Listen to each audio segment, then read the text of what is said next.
I know you have a lot of options. You chose this show as the one to come to. It means a lot to me. It's not lost to me that you have choices. You bought tickets, paid for parking, maybe you have a babysitter.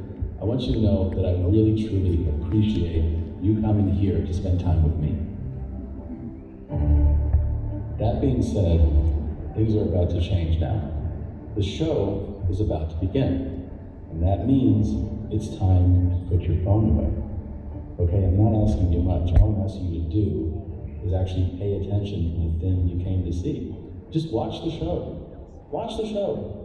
I mean, people are like, if I don't take pictures, how do I know I was there? Because your fucking brain camera will record it. The thing that provides you with all the memories you currently have, it's gonna remember you. You're not gonna forget. You're not gonna be like, where was I? You'll be like, I went to the show. And you'll remember, just like you remember that you went to Jamaica on a cruise or whatever. You haven't forgotten it. You don't need to see, the biggest memories are in here. Have you seen Top Gun? Did you forget?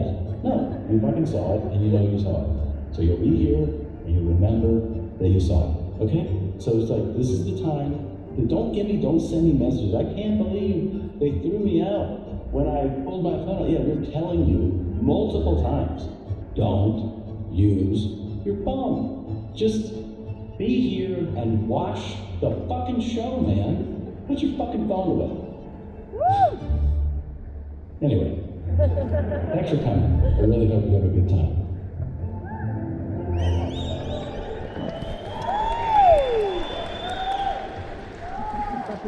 Oh shit, Manchester, how you guys doing tonight? Thank you so much for coming out. I'm very excited to be here. Before I come out, I brought one of my friends with me to get this thing going. So how about we give a huge, huge welcome to my hilarious friend, Kirk Fox. Let him hear it, everybody.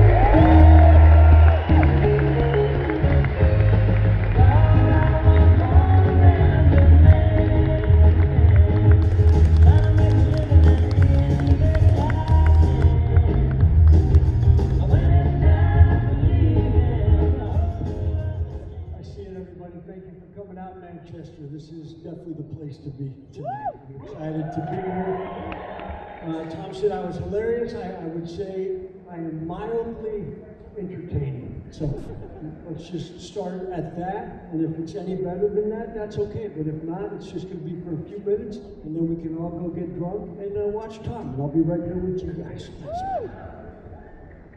Nice in here, quiet. I tell you what, sometimes just when a few thousand people are looking at you thinking, what the fuck? Did I buy drugs from this guy earlier today? Some of you might recognize me. I played Sewage Joe on Parks and Recreation. So I came over here with Tom, just, I was on jury duty last year also in Reservation Dogs. I played Kenny Boy. I'm in charge of meth. And I usually play a sex offender, so I got a pretty strong lane, and I just stay in it, man. I'm not a sex offender, though I do possess many of their qualities. So, mustache strong, I like shadows, corners. My favorite wheels are alone in my car. So, other than that, shit, I'm just like you guys. But when you go to work, you don't just start working. So, just give me a second. You don't just get to work and aggressively start emailing or making sandwiches. You just get in there and you look around and you think, shit, man, I gotta do something. And suddenly it's lunch, you're like, after lunch, I'll hit it pretty hard. And suddenly it's 5 and you're like, tomorrow I will work, so that's good. Tom just says, go out there, Kurt, and just make sure it's safe. So that's what's happening right now. He said, check the cord, so that's good. Nice. Nice that they're late. Everyone else was on time. Well played, my friends. You just timed it. Probably just waited out front until everyone was seated, and then you just strolled in like this is your night. So thank you.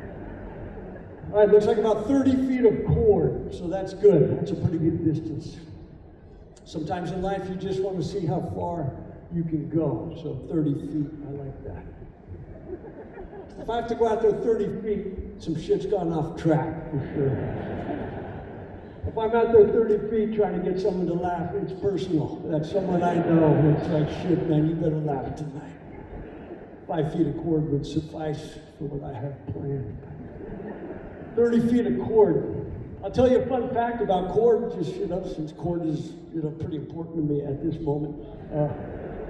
30 feet of cord, you can actually tie up 7 people securely. Just a fun fact, man. Doesn't matter how I know that shit. I just travel, I read, I YouTube, and I spent a summer in Colombia when I was younger. So I know about that. That's 4-foot strips. You cut it into 2 2-footers for hands and feet. 7 times 4, that's about 28 feet of cord, about 9 meters for the math majors out there. You will have 2 feet left over, so I guess you could do 8, but the 8 wouldn't be as secure as the other 7. You gotta decide if the 8 is a runner or a fighter. I guess you just tie up those limbs accordingly. You could ask them, and you're not gonna get a straight answer probably in a hostage situation. Duplicity, I imagine, on both sides. You could say, hey man, are you a runner or a fighter? I got 2 feet of cord, I need to know. I'm a runner. And you tie up his feet and he just sprints out on his hands. It's like, shit, man. Well played, gymnast, well played. Or 2 feet left over, I guess you could just tie a hand to a foot and say, let's see what you can do with that. And you'll see some people like, shit, this seems easy, but I'll wait till nightfall to try this shit. So Manchester, I guess if I could leave you with anything tonight, if you're in a hostage situation, you see 30 feet of cord, be the 8, my friend. Just be the 8. You can time it out, let your friends go first, don't cut in line, and slowly you'll move back. Be the 8. And then when you're the 8, just say, hey, can I use the bathroom? And I think they have to let you. I think in a hostage situation, if you say you gotta pee, some Geneva Convention bullshit, you gotta use the bathroom. Then you come out, you might be the 9th. And you win. Now, there's no more cord. Now you're checking knots. You're a terrorist. Making sure they're tight instead of hoping they're loose. Comedy, man, you just get out here and try. Shit, man. I like Manchester. I was walking here, I stepped over, 20 or 30 drunk bitches just laying in the sidewalk. So, shooting some videos. They're gonna get favors, make their mom proud. So I plan on being open, present, vulnerable, inviting. I have a sincere aspiration to be an asset. I'd like to leave Manchester better for having visited, even if it's me leaving. It makes it better. If I do my job correctly, a lot of you will leave here tonight thinking, shit, I could probably also be a stand-up comedian. Didn't used to think this way. I used to come out pretty aggressive. I would just shove jokes in hard. I would pump them in, pump, pump, pump, pump. I wouldn't even care about the room. It was just about me dominating, pump, pump, pump. Some of the women would picture another comedian up here on top of them, just slamming the jokes in. I kind of massage the room, romance it a little. I tell jokes you can nod out to. And that's rare. You don't see that a lot, but I do. If I look out there and I see somebody sleeping, I can't help but think, I got him. I remember this. It's like, how was Tom Segura? I don't know, but I feel arrested. I tell jokes you can make love to. And it happens. There's something about me. People look at me and they just want to get it on. They look at me and they think we don't have a lot of time. It happens in the corners. I tell security, just let it go. It's not going to last long in this environment, but it's passion. Let them live, man. Who's to say what is and is not right? Just let them get it on. I will not shut it down. Same with dogs. If I see 2 dogs locked in love, I do not stop and pull them apart. I hold back traffic and I stare at the dog and the man and I say, you're doing great, man. You might want to slow it down so she feels something, but I like your style. Just go for it. This is your day. And they're doing it their way, their style. Dogs don't call it doggy style. They're like, we're fucking. This is what we do. This is our way. You guys are the mimics. I wonder if female dogs sometimes picture another animal behind them, like married women do. She's laughing pretty hard. She hates her husband. That was a pretty strong cackle. I did read this the other day. I'll mention this and then I'll dive into comedy. The first cave drawing I saw 45,000 years ago was two dogs locked in doggy style. That was the very first cave drawing 45,000 years ago, Indonesia, two dogs fucking. So if that doesn't tell you how important doggy style is, that the very first drawing ever was that, two dogs fucking, make a note of that, do it that way. There's 5 people on earth and they're like, take her from behind. Even when there was 2 men, they're like, we don't want to look at him. 2 men on earth, they were picturing someone else. That's funny. A lot of you will make love tonight because of me. Some of you should not, as I look around. Some of you are friends, some of you are family members. But that's just the world we live in. Who's to say what is and is not familiar? One of you will probably regret it. Not the man. We're okay regardless. We kind of wait and see how the woman feels. And if she is sad, we are sad. And if she is happy, we are happy. So ladies, keep that in mind. Your expression could decide how your brother or uncle spends the next 10 or 15 years of their lives. So you think about that next family dinner and look around, see who's missing. Try and figure out who forgot to smile. So I'm going to tell you guys a quick story, and that should fulfill my obligation to Manchester. And then we'll get a drink, and then Tom will come out. A week ago, I was in Parma, Italy, doing a corporate event for Ferrari. Ferrari flew me all the way to Parma, Italy to do this. Whatever this shit is that I'm doing. Ferrari said, will you come to our corporate villa in Parma, Italy and do it? So I think that tells you that Ferrari knows cars. Make a pretty good car. Not a lot of open mics at the Maranello plant outside of Parma.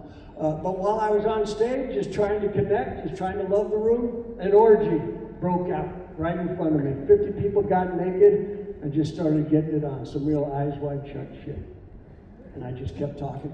I just stayed in my lane. I didn't know if it was on the invite. I hadn't really read the invite. It just said Ferrari wants to fly you to Parma. So I went. This is the same outfit I was wearing a week ago. I didn't even pack a bag in case they changed their mind. So I just look dirty. It's a controlled burn, for sure. I don't know if you've ever seen an orgy just break out in front of you, but there is strength in numbers. It's a little intimidating. It takes a moment to get your sea legs. I think the most important thing to remember when an orgy breaks out in front of you, do not act like it's your first one. It's kind of like a car wreck. You're going to slow down, you're going to look in there, and you're going to see if anybody needs help. Doesn't necessarily mean you're going to help, but you're going to look in there and you're going to see if anybody needs help. And I looked in there, and people needed help, and I got involved. I helped. I handed out water. People looked dehydrated. I handed out water. Here's what I did learn. You want to see somebody lose an erection almost immediately while they're getting it on. You just step on their finger with all your weight. They lose that wood pretty quick. And they get angry. Even if you hand them water, they get upset. Because in an orgy, when you lose your wood, you're going to lose your spot. Always 4 or 5 guys just walking around looking for openings. I call them floaters. And when they see one, they just dive on that like a bitch on a Birkin. Pretty aggressive. Also learned this little orgy etiquette. No selfies allowed at an orgy. Immediately I was just like, holy shit, man. I was snapping pictures. Got my finger out there like they do the Eiffel Tower. I'm holding the dick. I'm holding the dick.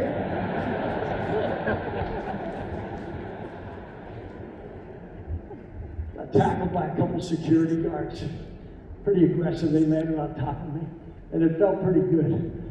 When you're in an orgy, you don't care who's laying on top of you. It's just a sea of humanity, light and shit, so everything feels great. And they were just like, no selfies, no photos. We got some VIP. And I'm always like, I got a pen, can I just do a sketch? And they're like, yeah, they didn't say anything about sketches, so I just drew it, man. It's pretty easy to draw an orgy, you just feel it, man. Nothing has to line up, you just move shit, mostly auditory. You're just feeling it. I don't know if you've ever been driving late at night and made a wrong turn down an alley and seen 20 or 30 discarded mannequins next to a dumpster. That's what an orgy in Italy looks like. So just I was doing that, and at the end I just drew a big tit and I just sneezed on it. And that's an orgy. That's kind of what an orgy looks like. And good news for the ladies of Manchester. I don't know if many of you have orgy on your bucket list and you're on the fence, but no spray without your okay. Ladies, you call the shots. I know we think every orgy, guys are just running around like firemen, fucking, their tits are on fire and they're just spraying it. But no, that's just in the movies and romance novels. Even though Alone on the Tits, we gotta admit, is the best case scenario. The other two not so hot, Child or Pink Eye. Gets pretty quiet when I say that sometimes because the ladies are just looking at their man like, yeah, just finish on the tits and let's get back to Narcos. Don't be creative.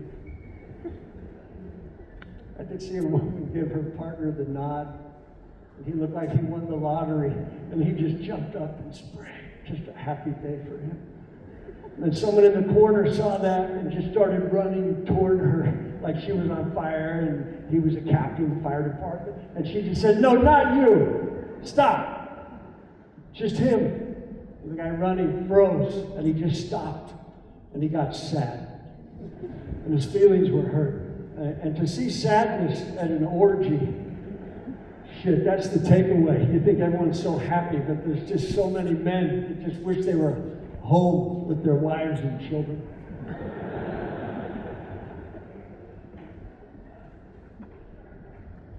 The best way to get out of an orgy, you just surrender to it, to the current of the orgy. I don't know if you've ever been caught in a riptide, but at some point you just stop fighting and you just lay on the sea of fucking. And it just takes you out about a mile. And then you swim diagonally along the orgy. Eventually you'll get to a spot where there's no more fucking, and you just come to shore, and you thank God you're alive, and you pick seaweed out of your hair, and you get the hell out of Parma. And Parma's famous for ham, Parma ham and cheese, Parmesan cheese, and I guess orgies. So if you like a ham and cheese sandwich and group sex with Italians, I'd put Parma on your to-do list. And if you're on the fence, I have a pretty detailed sketch I can show you guys. It's pretty good. I even wrote, a little saying so you remember. It says Parma, come for the ham, stay for the orgy.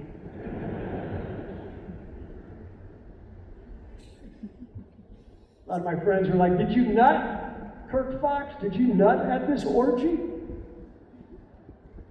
And I did, twice. First one was in my pants, right when it started. I'm an edger. I'm always edging. I'm always pretty close. There's always a little shine on my P, a little drip on my D. I'm pretty close right now. I love Manchester. You guys are awesome. I'm going to bust a Guinness nut pretty soon.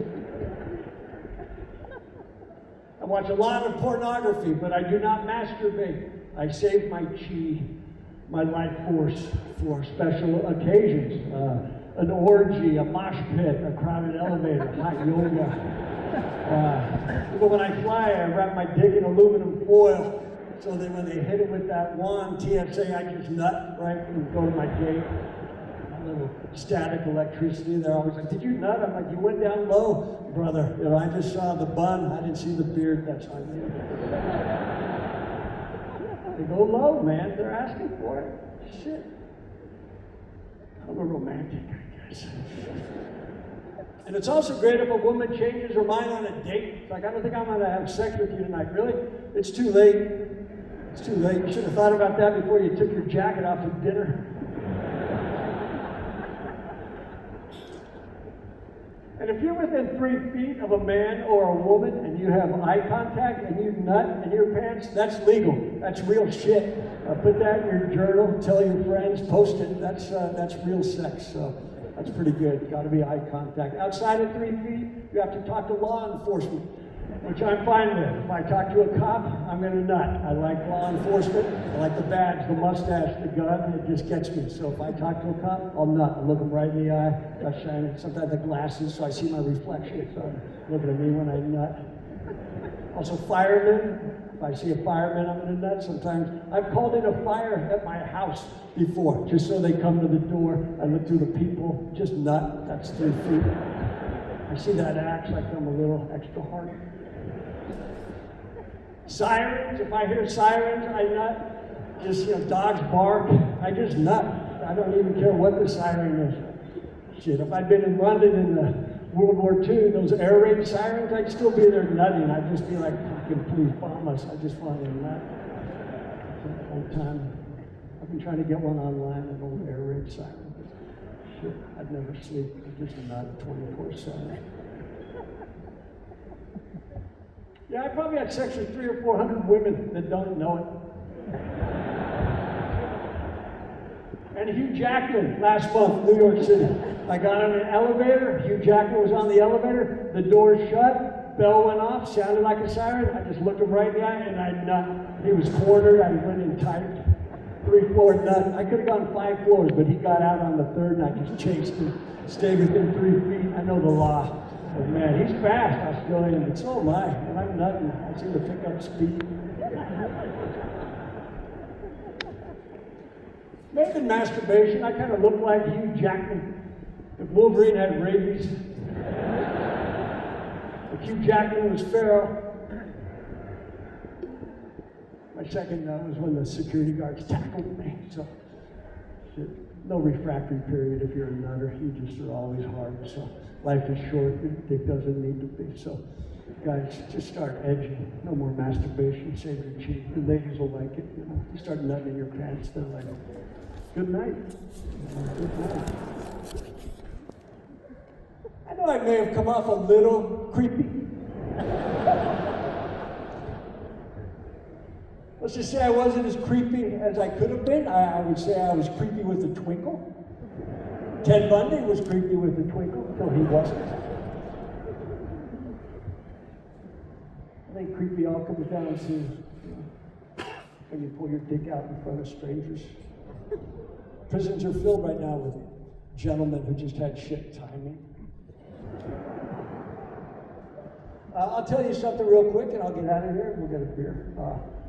Just so you see that I'm sweet, and then, maybe I'll hook up with some beautiful redhead who wants 10 or 15 minutes with me in and out before they pass out. Northern District, that's where you go to find sleeping beauties. A month ago, I ran into an ex-girlfriend, and when we dated, her eyes were big. She had big eyes, just always taking in the world. Everything was exciting to her, just wide-eyed. And I loved it. That was the best part of her, these big eyes. And I saw her a few weeks ago. I ran into her. I hadn't seen her in a while. Now her eyes were small. They were shit. She'd had some surgery. They fucked it up pretty bad. They pulled the thread too tight. It didn't heal right. Looked like she was looking through a peephole at me. I said, why? Why would you do that? I loved it when your eyes were big when we were dating. They were beautiful, big eyes, and now they're shit. I like them big, make that happen. She's like, my eyes were big when we were dating because I was afraid of you. You scared the shit out of me. And I was like, I what? And her eyes went boom! And I was like, there she is, that's my girl. And I got my pants and I tied her up with 2 feet of cord, did a little sketch, and put together a coffee book. You guys, thank you very much. Manchester, have a great night tonight at Times Square. Thank you.